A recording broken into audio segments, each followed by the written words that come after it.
ఇంత పెద్ద విశ్వం మనకు అవసరమా? ఆలోచించండి ఒకసారి. ఎక్కడో ఆకాశం ఉంది.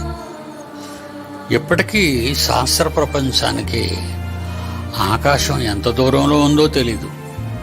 ఇప్పటికీ అండి 100%.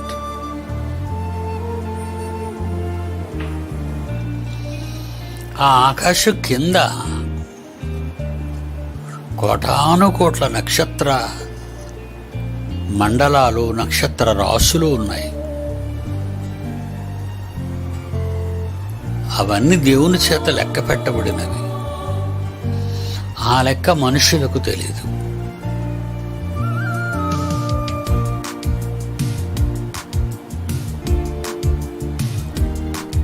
మన కళ్ళతో చూచి ఆనందించడానికి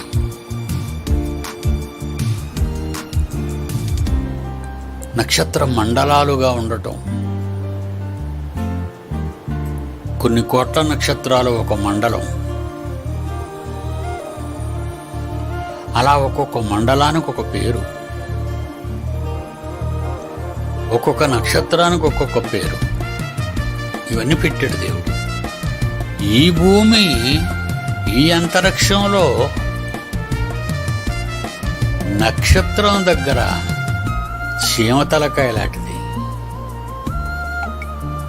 ఈ భూమి ఒక నక్షత్రం దగ్గర చీమతలకాయ లాంటిది. ఇన్ని అంతరిక్షంలో ఎందుకున్నాయంటే నీకు తెలియాలని. నువ్వు చూడగానే ఆకాశంలో నక్షత్రాలు కనబడాలి. ఆ నక్షత్రాలు చూసి నువ్వు పాటలు పాడాలి. ఆ చందమామను చూసి నువ్వు పాటలు పాడాలి, కేరింతలు కొట్టాలి, ఆనందపడాలి. ఆ సూర్యుని వెలుగులో నీ రోగాలు పోవాలి.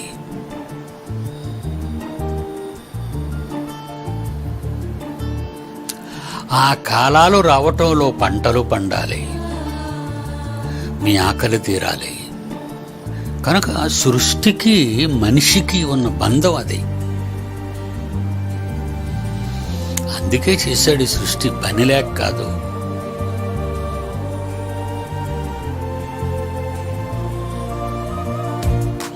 మన పిల్లల్ని ఉయ్యాల్లో వేస్తామా? ఉయ్యాలు ఊగుతుంటుంది, అయినా ఊరుకో. ఉయ్యాలకు మధ్యలో కర్ర కట్టి ఒక తిరిగే బొమ్మను, కదిలే బొమ్మను దానికి తగిలిస్తాం. ఉయ్యాలకి గిర్రమన తిరిగే బొమ్మను కానీ, కదిలే బొమ్మను కానీ ఎందుకు పెడతాం? అది బొమ్మని కానీ, అది అలా తిరుగుతుందని కానీ ఉయ్యాల్లో ఉన్న పాపకు తెలీదు. అమాయకంగా చూస్తూ ఏడుపు మానేసి కేరింతలు కొడుతూ నిద్రపోద్ది. ఇది మనసులో పెట్టుకోండి. ఈ ప్రకృతి అంతటినీ దేవుడు ఎందుకు చేశాడు అంటే వాటిని చూస్తూ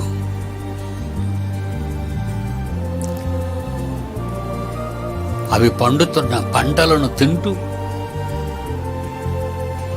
అవిస్తున్న ఫలాలను రుచి చూస్తూ, అంతరిక్షంలో ఉన్న రంగులను చూస్తూ, శబ్దాలు వింటూ మనం కూడా ఎంతో ఆనందంగా ఉన్నాం. దేవుడు ఏం చేసినా మన కోసం చేశాడు, మర్చిపోకండి. అమ్మ ఉయ్యాలు కట్టినా, కర్ర పెట్టి బొమ్మ నిలబెట్టినా, ఉయ్యాల్లో తలగడ పెట్టి నిన్ను పండుకోబెట్టినా, నీకు స్నానం చేయించి పౌడర్ రాసి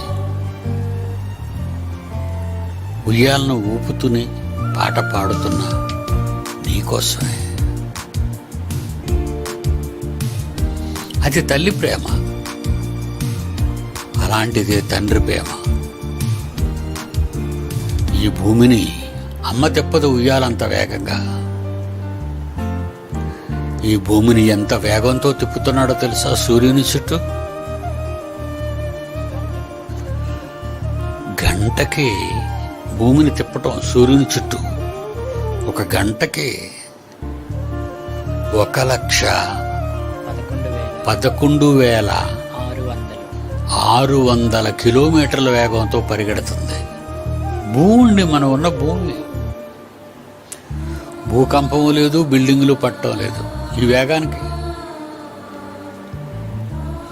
బస్సులో ఉన్నాం అనుకోండి, సామాన్లు పెట్టుకున్నాం అనుకోండి, కదిలిపోతాయి అవి రన్నింగ్లో. ఆ సామాన్లు కదిలిపోతుంటాయి, అందుకే కట్టేస్తారు, పైన ఎక్కించి కట్టేస్తారు.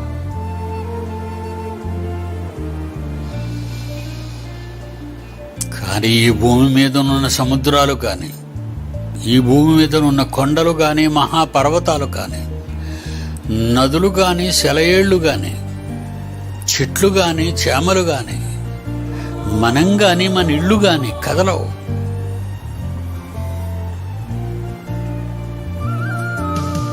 ఇది మీకు అర్థం అవ్వాలంటే విమానం ఎక్కే వాళ్ళకి అర్థం అవుతుంది.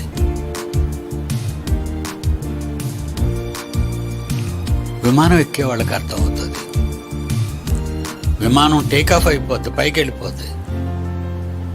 పైకి వెళ్ళిపోయిన తర్వాత పైకి వెళ్ళిపోయినంత వరకు బెల్ట్లు వేసుకోమంటారు.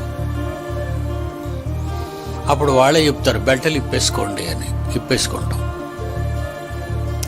మన ముందు చిన్న టేబుల్ ఉంటుంది, ఒక బండితో తినుబండారం తోసుకొస్తారు విమానంలో. ఏం కావాలని అడుగుతారు. ఒక కూల్ డ్రింక్ కావాలన్నా, బిస్కెట్ కావాలన్నా, భోజనం కావాలన్నా అడిగితే ఇస్తారు. హాయిగా పెట్టుకొని తినొచ్చు. నీళ్ళు కూడా గ్లాసుతో పెట్టుకోవచ్చు. ఆ నీళ్ళేం కదలు వెలగా. ఎందుకంటే విమానం అలాగే వెళ్తుంటుంది. అలా వెళుతుంది భూమి.